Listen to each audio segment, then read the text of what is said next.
Bonjour, j'espère que vous allez bien. Aujourd'hui, je fais cette vidéo pour partager quelque chose de très important avec vous. Justement, je vais parler de pardon. Vous savez, à un moment de la vie, quelqu'un vous a causé du tort ou vous avez causé du tort à quelqu'un.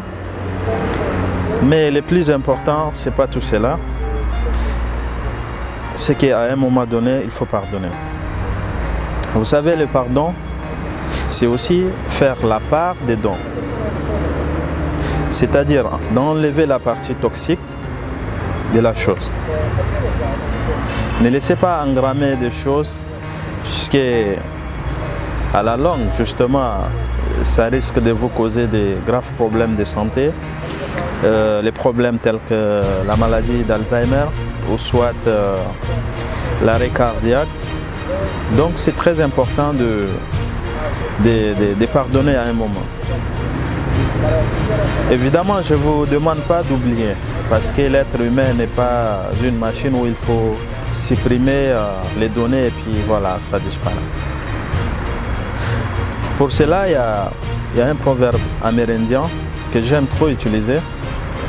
D'ailleurs, je remercie les conférenciers Jean-Bernard Flavien. C'est avec lui que j'ai appris. Qu'est-ce que dit ce proverbe? Lorsqu'on aura enfoncé un clou dans une planche, on peut enlever les clous, mais ça reste les trous. Donc c'est pour vous dire, le pardon n'est pas l'oubli. Il faut savoir faire la distinction entre le pardon et l'oubli. Je vais vous raconter une histoire, l'histoire des tomates. Un enseignant a demandé à ses élèves d'apporter des tomates dans un sac en plastique à l'école. Chaque tomate devrait représenter le nom d'une personne que cet enfant déteste. Donc, le nombre de tomates serait égal au nombre de personnes que chaque élève déteste. Le jour est venu. Tous les enfants ont bien apporté leurs tomates. Certaines en avaient 2, d'autres en avaient 3, jusqu'à 6, 7. Il y en a qui ont même apporté 20 tomates, en fonction du nombre de personnes qu'ils détestent. Le professeur leur a demandé qu'ils devraient porter les tomates avec eux partout où ils iront, durant 2 semaines. Comme les jours passaient, les enfants ont commencé à se plaindre du pourrissement et de l'odeur des tomates. Les enfants qui avaient beaucoup de tomates se plaignaient que c'était très lourd à transporter et l'odeur est nauséabonde. Voilà. Après une semaine, l'enseignant a demandé aux élèves comment vous avez vécu cette semaine.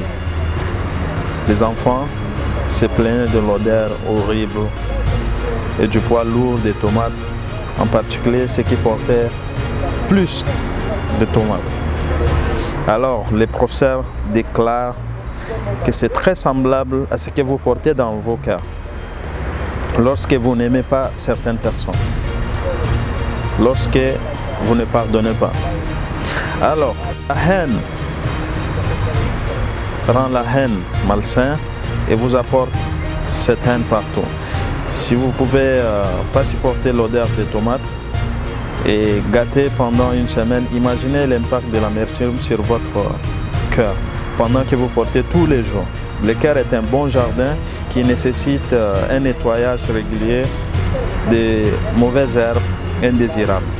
Pardonnez à ceux qui vous ont causé du tort, puisque d'après certaines études qui montrent qu'aujourd'hui, lorsque vous vous mettiez en colère, vous empoisonnez votre système immunitaire.